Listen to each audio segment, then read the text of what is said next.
Hello, everyone. Welcome to the Newsbrowse News broadcast.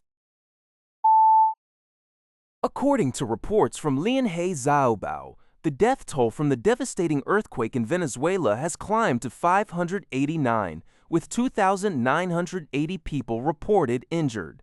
Authorities have recorded 214 aftershocks following the initial tremor. The Venezuelan government has declared a militarization of the hardest-hit La Guaira state to manage the crisis, and over 5,000 medical personnel have been mobilized across the country. In response to the tragedy, China and India have stepped forward with international assistance. The Chinese government and Red Cross are sending emergency humanitarian aid, and Chinese officials have confirmed the deaths of 2 Chinese citizens, pledging continued support. Meanwhile, India has dispatched 2 Air Force C-17 transport aircraft carrying 35 tons of relief materials, including a field hospital and a 41-member medical team. Rescue efforts remain ongoing as the country grapples with the aftermath of this national emergency. A small aircraft crashed into the CITIC Tower, also known as the China Zun, in Beijing on June 26, 2026. The 109-story building is the tallest skyscraper in the city. According to reports from metro.co.uk, the plane broke into pieces upon impact, with debris and parts of the tail section falling onto the street below. Footage from the scene indicates that the structure of the building sustained minor damage, with 2 windows smashed. Police were already on the scene and had evacuated the building prior to the incident, which occurred around 6 p.m. local time. The aircraft, identified as a B-12PP, had reportedly taken off from Shafosi Airport half an hour before the crash. Flight monitoring systems lost contact with the pilot near Beijing's East 5th Ring Road shortly before the collision. Emergency services quickly established a perimeter around the site to secure the area. It remains unclear whether there were any casualties, though it is reported that the pilot was flying solo. The cause of the crash is currently under investigation.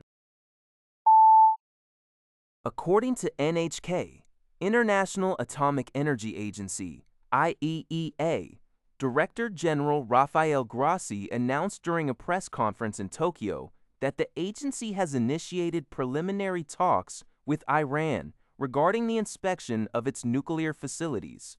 The inspections are a key component of a memorandum of understanding signed earlier this month in Switzerland to resolve conflicts between the United States and Iran. Although Washington and Tehran have issued conflicting statements regarding whether Iran agreed to the inspections, Grossi clarified that the signed agreement explicitly states the nuclear aspect of the memorandum will be supervised by the IAEA, which fundamentally requires physical inspections. Grossi stated that technical work has commenced to determine the specifics of the inspections, including their frequency and locations, and expressed hope to visit the country soon. According to CBS News, researchers from a University of Kentucky project have achieved a major breakthrough in decoding ancient history. Using artificial intelligence and particle accelerators, experts have successfully read charred brittle papyrus scrolls from the Roman city of Herculaneum, which was buried during the 79 AD eruption of Mount Vesuvius. For centuries, these 1,800 scrolls were considered intellectually inaccessible due to their fragility. They're the second phase of the Vesuvius challenge. Researchers have now virtually unwrapped an entire scroll and identified 2 previously unknown books from ancient Rome, including lost works by the philosopher Philodemus. This project represents a transformational shift in papyrology, as scholars can now analyze complete arguments rather than fragments. While roughly 600 scrolls remain to be opened, the team is optimistic that the entire library can eventually be deciphered, turning long silent voices into readable history. According to the U.S. Geological Survey, USGS, as reported by Liberty Times, Sabot, a powerful 6.7 magnitude earthquake struck off the coast of the southern Philippines on June 26, 2026.